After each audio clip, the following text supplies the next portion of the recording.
Assalamualaikum warahmatullahi wabarakatuh. Waalaikumsalam warahmatullahi warahmatullahi wabarakatuh. wabarakatuh. Apa kabar anak-anak semuanya hari ini? Alhamdulillah baik, Bu. Alhamdulillah, sehat, Bu. Alhamdulillah. Sudah pada siap belajar belum? Siap, Bu. Siap. Siap, oke. Sebelum kita memulai pembelajaran pada hari ini, kita berdoa terlebih dahulu ya. Berdoa dimulai. Berdoa selesai. Oke, sebelum mulai saya absen dulu ya. Viviantika, Hadir, Bu. Fatika, Hadir, Bu. Dwi Nur. Hadir, Bu. Oke, sebelumnya Ibu tanya dulu. Masih ingat tidak pada pertemuan minggu sebelumnya kita sudah melakukan pengamatan benda atau komponen abiotik dan biotik yang ada di sekitar kita. Coba sekarang amati di sekeliling kalian. Ada tidak komponen abiotik di sekitar kalian? Ada, Bu. Kalau ada, apa saja?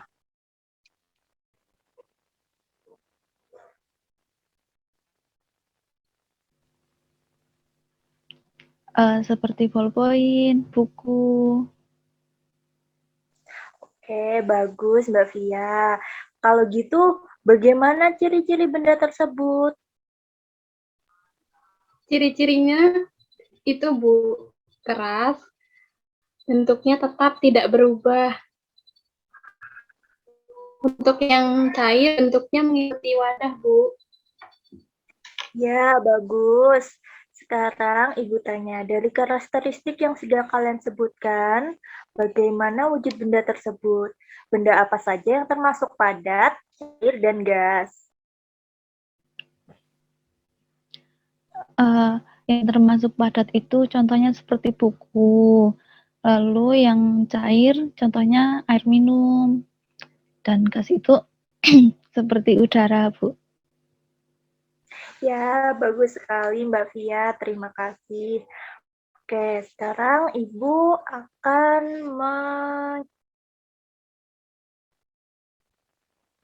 memberikan materi ya.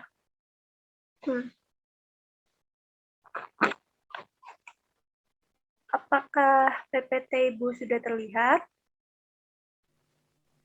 Sudah, Bu. Bu. Oke, jadi pada hari ini kita akan mempelajari mengenai zat dan karakteristik zat. Sekarang coba perhatikan gambar di PPT yang sudah Ibu tampilkan. Kira-kira dari gambar tersebut, air itu termasuk zat apa dan bentuknya itu bagaimana? Ada yang bisa menjawab?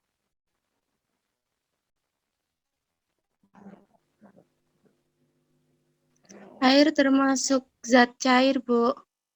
Bentuknya cair. Oh ya, bagus. Lalu kira-kira bagaimana ciri dari zat cair tersebut? Apakah bentuknya berubah-ubah atau tetap? Bentuknya berubah-ubah, Bu. Iya, Mengikuti pintar. wadahnya. Baik, lanjut ya. Terus sekarang Ibu punya gambar ini nih, gambar jam pasir. Kira-kira bagaimana sih ciri dari pasir yang ada di dalam wadah ini? Kira-kira bentuknya seperti apa? Apakah bentuknya berubah-ubah atau tetap? Coba dilihat, ini pasirnya mengalir dari atas ke bawah. Gimana? Ada yang bisa menjawab?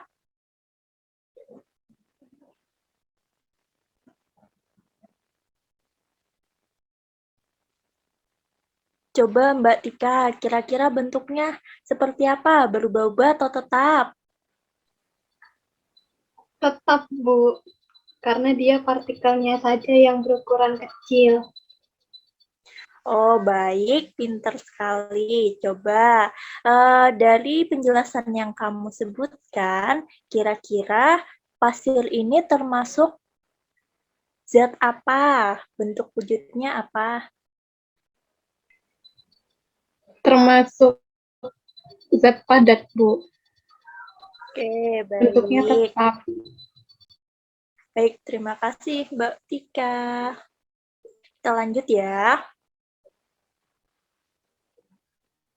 Oke, selanjutnya kita akan mempelajari mengenai atom sebagai penyusun benda di lingkungan sekitar kita. Nah, dalam pembelajaran kali ini ada beberapa bidang ilmu yang akan kita pelajari. Di antaranya yaitu ada bidang ilmu kimia yang meliputi materi mengenai penyusun benda, yaitu ada unsur, senyawa, dan campuran. Lalu ada bidang ilmu fisika yang terdiri dari karakteristik benda atau zat cair, padat, dan gas. Lalu ada bidang ilmu biologi yang terdiri dari materi penyusun sel pada makhluk hidup. Lalu ada lingkungan, bidang ilmu lingkungan mengenai pemisahan campuran. Lanjut. Nah, tujuan pembelajaran pada hari ini yang pertama itu kalian dapat menjelaskan karakteristik zat cair, padat, dan gas dengan jelas. Lalu tujuan yang kedua, kalian dapat membedakan antara unsur, senyawa dengan tepat. Lalu tujuan yang ketiga, itu kalian dapat menyebutkan karakteristik atau sifat dari campuran homogen dan heterogen pada larutan dengan benar. Kita lanjut ya.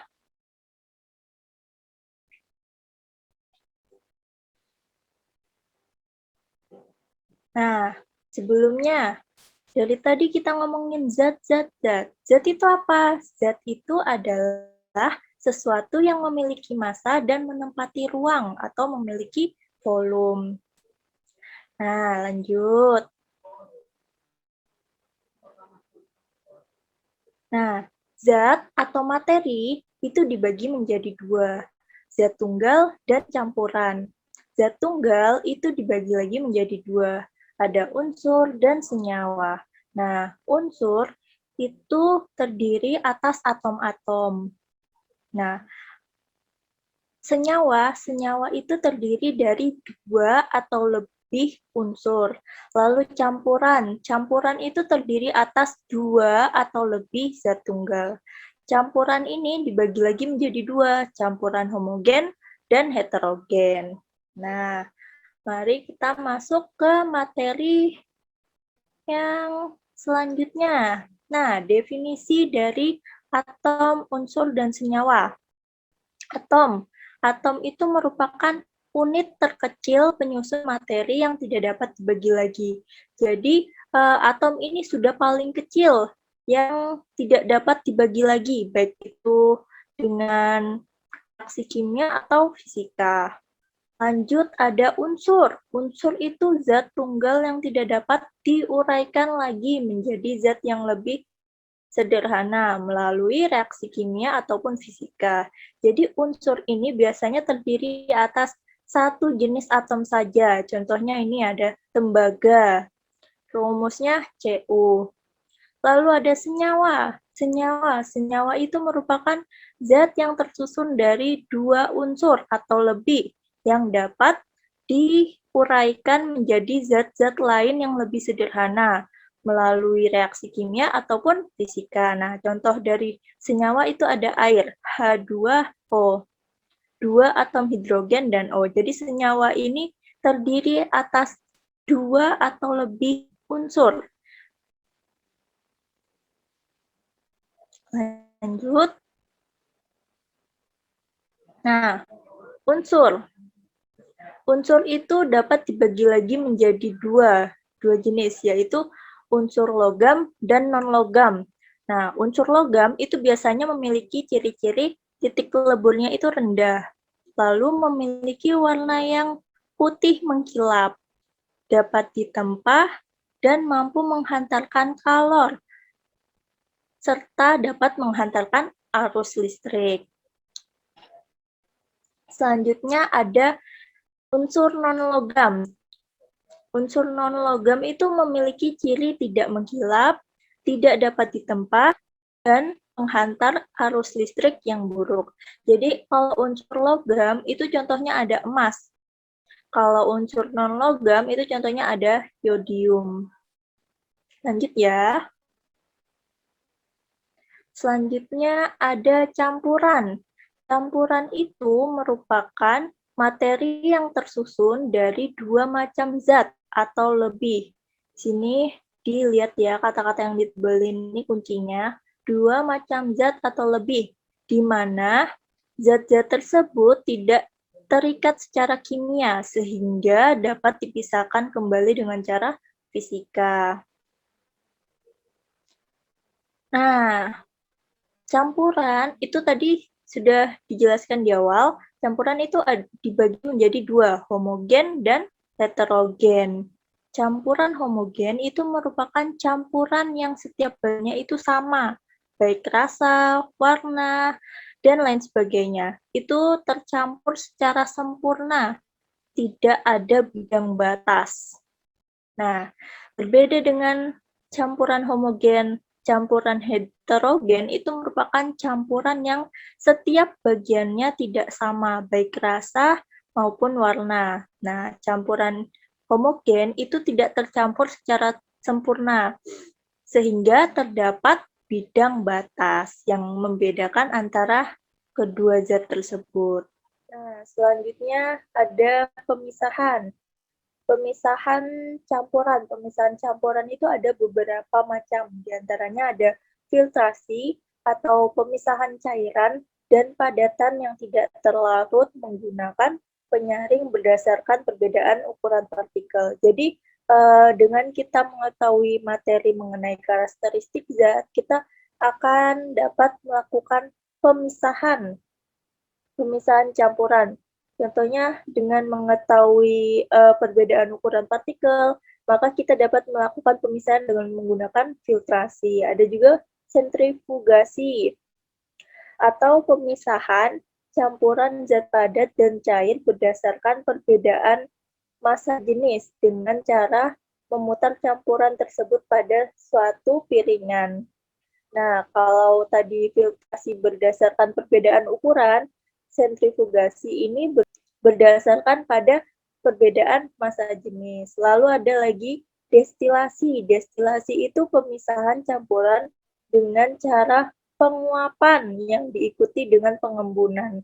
Nah, pemisahan destilasi ini berdasar pada perbedaan titik didih antar zat cair. Nah, jadi destilasi ini biasa digunakan untuk pemisahan campuran yang berupa zat cair. Lalu ada kromatografi. Kromatografi itu merupakan pemisahan campuran berdasarkan perbedaan kecepatan merambat partikel yang bercampur pada suatu medium diam ketika dialiri suatu medium gerak. Selanjutnya ada contoh dari pemisahan. Nah, biasanya dalam industri perminyakan, pemisahan campuran dengan menggunakan prinsip penyulingan atau destilasi itu digunakan untuk memisahkan komponen-komponen yang terdapat pada minyak bumi. Jadi, minyak bumi itu biasanya terdiri atas berbagai macam komponen minyak bumi yang memiliki berbeda-beda titik didih. Nah, oleh karena itu makanya dimanfaatkan menggunakan metode penyulingan atau destilasi. Caranya itu dengan cara jadi minyak bumi itu dipanaskan. Nah, dipanaskannya itu dengan berbeda-beda suhu. Nah, ketika dipanaskan, nanti zat komponen-komponen pada minyak bumi itu akan memisah. Jadi ketika dia pada suhu berapa, misalnya komponen A itu titik didihnya itu 600 derajat Celcius. Berarti ketika dia dididihkan pada suhu 600 derajat Celcius, komponen itu akan memisah secara sendiri. Oke, lanjut. Nah, sebelum masuk ke wujud zat, ada yang ingin ditanyakan? Saya, Bu, izin bertanya, Bagaimana Mbak Via? eh, kenapa bentuk wujud benda bisa berbeda-beda, Bu? Oh, baik, pertanyaan bagus sekali. Jadi, wujud zat atau wujud benda itu terdapat memiliki bentuk wujud yang bermacam-macam. Kenapa? Karena setiap zat itu tersusun atas atom-atom. Nah, atom-atom berjutaan atom, kumpulan atom tersebut saling berikatan. Nah, atom tersebut berikatan karena adanya gaya. Nah, perbedaan antara ikatan dan gaya yang mengikat antara atom-atom tersebut yang menyebabkan benda itu memiliki sifat atau wujud yang berbeda-beda. Jadi karena adanya ikatan antara atom. Apa dapat dimengerti? Baik, Bu, terima kasih. Oke, sama-sama. Lanjut ya. Atau ada yang ingin bertanya lagi?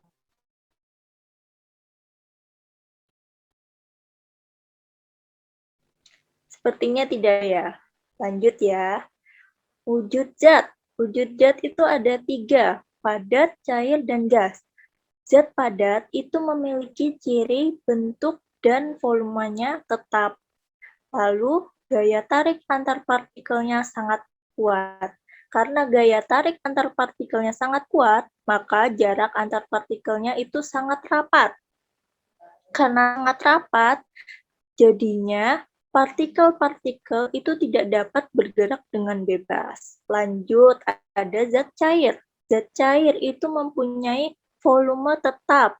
Bentuknya dapat berubah-ubah mengikuti wadah. Nah, lanjut, zat cair itu tuh juga memiliki ciri gaya tarik antar partikelnya lemah. Jadi partikel pada zat cair ini gaya tariknya lemah. Karena gaya tariknya lemah, jarak antar partikelnya itu lebih renggang daripada zat padat.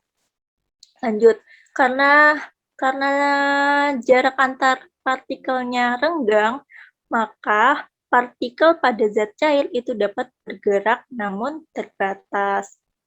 Lalu ada zat gas. Zat gas itu mempunyai ciri, bentuk, dan volumenya dapat berubah-ubah. Nah, gaya tarik pada partikel zat gas itu sangat lemah. Saking lemahnya, jarak antar partikel jadi sangat renggang. Karena sangat renggang, jadinya partikel dapat bergerak dengan bebas. Oke, selanjutnya saya lupa menambahkan. Jadi yang terakhir itu ada atom pada makhluk hidup. Atom sebagai penyusun makhluk hidup. Jadi atom itu biasanya terdapat pada makhluk hidup juga. Contohnya itu ada oksigen. Oksigen digunakan untuk makhluk hidup untuk respirasi, digunakan untuk respirasi. Nah, dari respirasi ini nanti akan didapatkan tenaga atau ATP yang akan digunakan makhluk hidup atau manusia atau hewan untuk beraktivitas. Selain itu ada juga pada tumbuhan itu contohnya ada karbon dioksida atau CO2. Biasanya digunakan untuk membantu proses fotosintesis. Nah, jadi atom itu tidak hanya ada pada benda-benda, tetapi ada juga pada makhluk hidup. Contohnya seperti yang sudah tadi saya sebutkan. Nah, mungkin itu saja penjelasan dari Ibu. Sekarang Ibu berikan kalian tugas ya.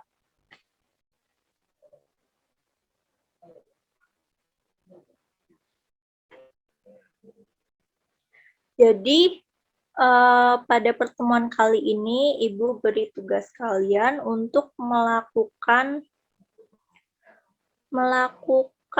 pengamatan. Ibu bagikan LKPD-nya lewat WhatsApp grup ya. Kalau ada yang ingin yang kurang jelas, yang ingin ditanyakan, bisa ditanyakan mengenai bagaimana cara mengisi LKPD-nya. Sebelumnya Ibu beri contoh lebih dahulu ya.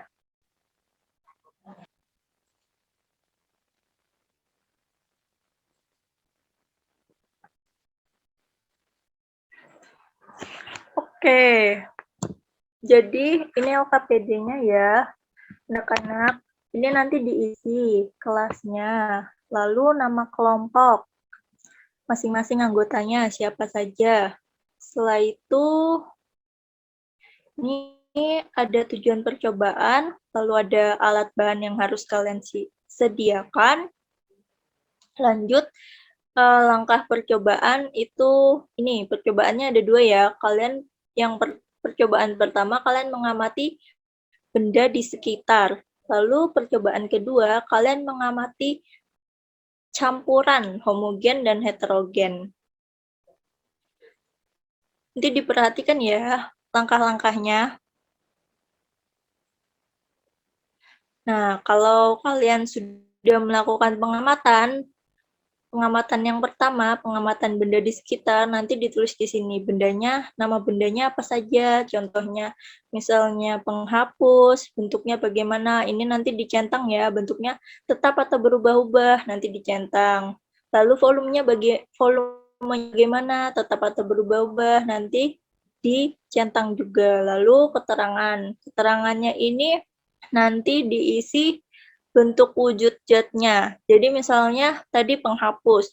Penghapus itu termasuk zat apa? Padat, cair, atau gas. Lanjut. Yang pengamatan kedua, pengamatan campuran homogen dan heterogen. Kalian setelah melakukan percobaan, nanti mengisi tabel pengamatan ini. Warna awal air tuh apa? Misalnya bening. Jadi di sini ditulis bening. Lalu warna campuran setelah diaduk. Jadi setelah air dan gula itu diaduk, warnanya apa? Setelah air dan pasir itu diaduk, warnanya jadi apa? Terus dilihat apakah terdapat bidang batas atau tidak. Kalau iya, berarti dicentang. Ya, kalau tidak, berarti dicentang. Lalu keterangannya kalian isi air dan gula itu termasuk campuran apa? Homogen atau heterogen? Air pasir itu termasuk campuran apa? Homogen atau heterogen? Oh ya, sama video. Jadi kalian melakukan pengamatan di video ini ya. Nanti kirim ke drive kelas ya.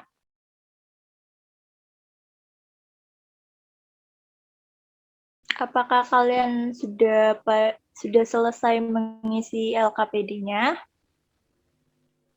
Sudah, Bu. Oke.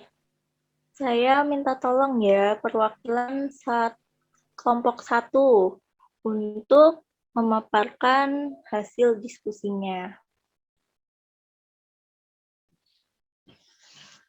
Saya share screen ya, hasil diskusi kalian. Oke, kelompok 1 bisa mempresentasikan. Baik, Bu. Saya perwakilan dari kelompok 1 akan mempresentasikan hasil dari praktikum yang telah dilakukan.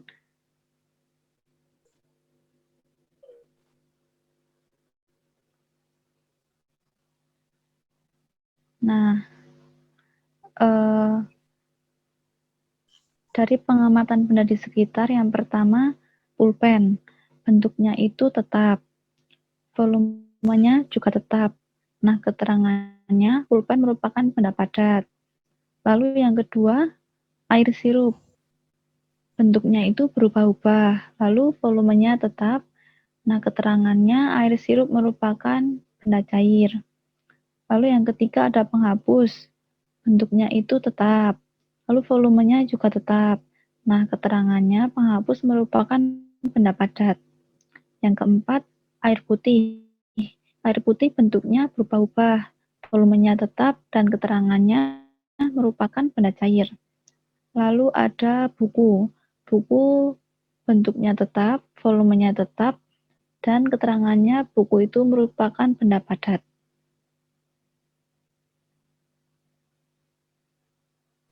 Oke, baik. Tabel pengamatan yang selanjutnya.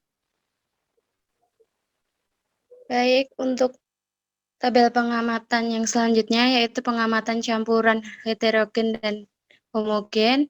Yang pertama itu ada campuran air dengan gula. Nah, warna awal air itu bening. Kemudian warna campuran setelah diaduk itu juga bening. Terdapat bidang batas tidak. Jadi campuran air dan gula itu tidak ada bidang batasnya. Karena tidak ada bidang batasnya, maka campuran air dan gula termasuk campuran homogen. Kemudian yang kedua ada air dan pasir. Warna awal air yaitu bening. Warna campuran setelah diaduk menjadi coklat. Kemudian air dan pasir itu terdapat bidang batas. Karena terdapat bidang batas, maka campuran air dan pasir termasuk campuran heterogen. Baik, terima kasih untuk kelompok 1. Kita beri tepuk tangan.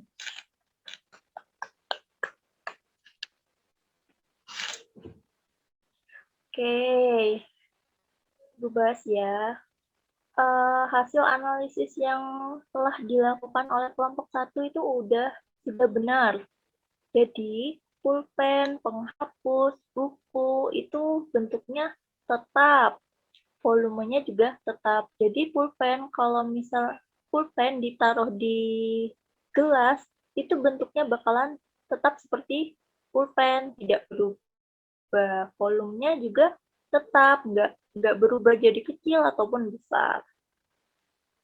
Nah, karena dia bentuk dan volumenya tetap, jadi dia termasuk zat padat. Lalu ada air sirup sama air putih, memiliki bentuk yang berubah-ubah. Benar ya?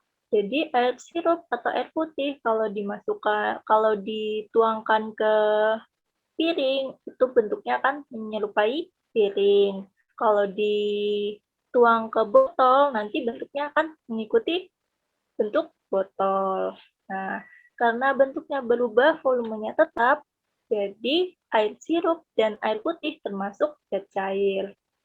Nah, lalu yang pengamatan kedua, ya benar ya, jadi air dicampur dengan gula, itu nanti warna campurannya setelah diaduk nanti berwarna bening. Tidak terdapat bidang batas. Karena tidak terdapat bidang batas, termasuk campuran homogen. Tidak benar. Karena dia tercampur dengan sempurna. Tidak ada yang membedakan antara warna dan rasa. Warna dan rasanya tidak berbeda. Nah, lalu ada air dan pasir. Warna campuran setelah diaduk coklat. Terdapat bidang batas? Ya. Nah, benar ya. Jadi, air dan pasir itu termasuk campuran heterogen karena dia memiliki bidang batas yang membedakan antara air dan pasir. Karena pasir sulit terlarut, jadinya dia akan ada yang membedakan antara air dan pasir. Lanjut. Oke.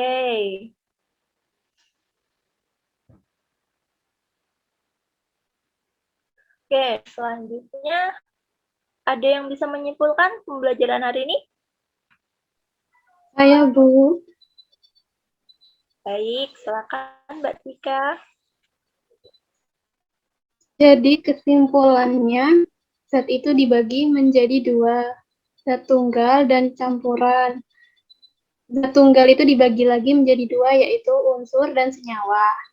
Unsur merupakan zat tunggal yang tidak dapat dibagi, sedangkan senyawa itu terdiri dari dua atau lebih unsur melalui campuran-campuran dapat dibagi menjadi dua, yaitu homogen dan heterogen.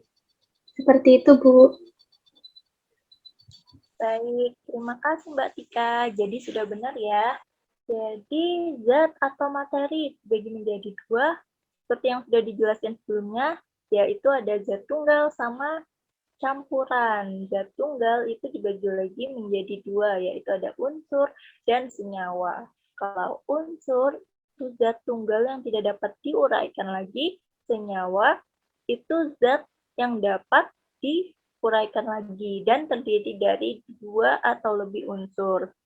Lalu campuran itu merupakan zat yang terdiri atas dua atau lebih zat tunggal dan dapat dipisahkan melalui reaksi kimia ataupun fisika. Oke, selanjutnya karena kalian sudah pada paham, Ibu beri soal evaluasi ya. Ibu kirimkan linknya di WhatsApp grup sama di kolom chat juga ya. Sebentar.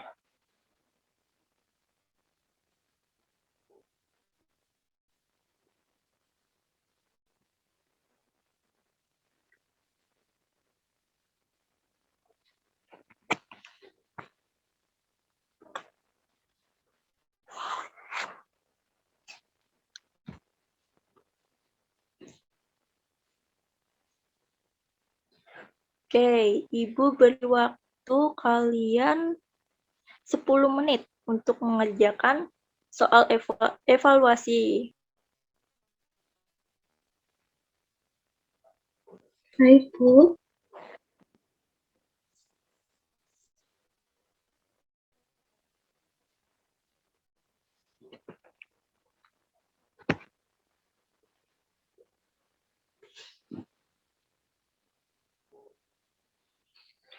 Baik anak-anak, sudah 10 menit. Apa sudah selesai semua atau masih ada yang belum? Sudah, Bu. Sudah, Bu. Sudah, Bu. Sudah. Oke, baik. Kalau sudah selesai, Ibu sedikit menyampaikan ya untuk pembelajaran minggu depan. Jadi untuk pembelajaran minggu depan, silakan kalian mempelajari buku LKS kalian pada halaman 44.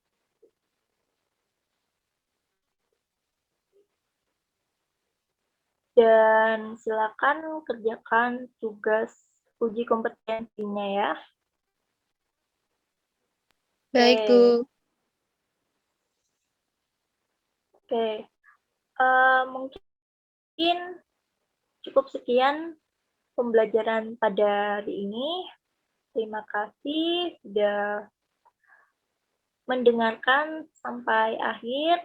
Semoga materi yang Ibu sampaikan dapat bermanfaat bagi kalian semua.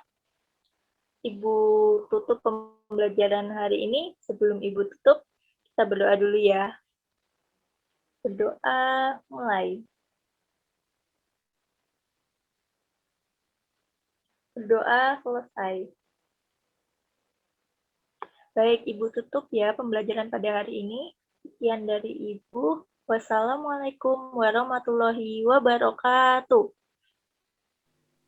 Waalaikumsalam warahmatullahi wabarakatuh. Terima kasih, Bu. Terima kasih, Bu. Jangan lupa jaga kesehatan ya.